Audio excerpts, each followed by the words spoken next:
We should also be able to go backwards, and so if our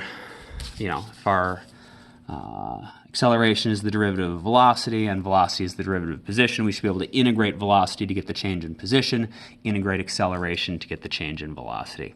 And just like here, just like we had to do 3 derivatives, 1 for each direction, we do 3 integrals, 1 for each direction. They're completely separate from each other. You just think of it as 3 separate problems if you're in 3 dimensions, or 2 separate problems if you're in 2 dimensions. So I'll go through how that works. So we know that if we integrate acceleration with respect to time, from some, time 1 to time 2, that's going to give us the change in velocity, which is v2 minus v1.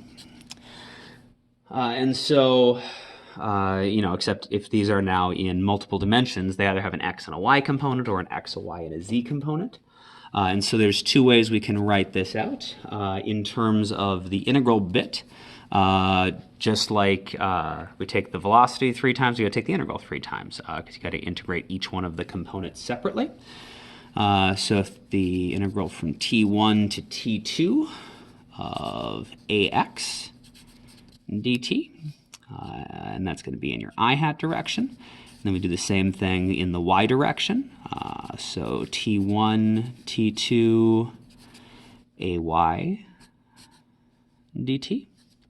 And that'll be in your j hat direction, and then the same thing in the z direction, which will be k hat. So t1 to t2, az dt, k hat.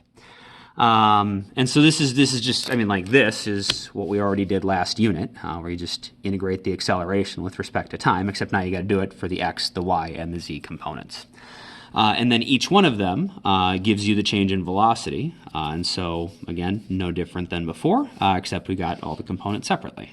So we're going to have vx2 minus vx1 in the I hat direction. But again, here, if I do this, that's just exactly what we've always had. We integrate acceleration from time 1 to time 2 with respect to time, and we get the change in velocity from time 2 minus time 1, or the change in velocity from time 1 to time 2, which is the velocity at time 2 minus the velocity at time 1, except we got to do this in each direction. So this is just the x direction, so that gets an I hat, and then we do the same thing again in the other 2 directions.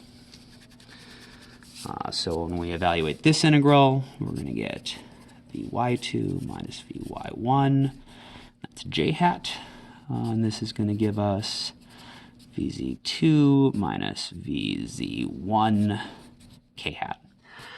And then hopefully it's obvious, but the same thing is true if we integrate velocity, we get the change in position. And so I'll just write it out quick so you have it officially in your notes, but it is it should hopefully be intuitive what it's going to be, because we're just doing what we've already done, just doing it 3 times. So we know the integral from t1 to t2 of some velocity with respect to time is going to be the change in position, which is position 2 minus position 1. And so the way we actually do that, we've got 3 integrals. Do the x direction with respect to time, that'll be I hat. Do the y direction with respect to time, that'll be j hat. Do the z direction with respect to time, that'll be k hat. And then what those integrals will give us is our change in position. So rx2 minus rx1. I guess I'm going to write it as r. It's just going to be, because remember the position vector, its components are just x, y, and z. And so that's just going to be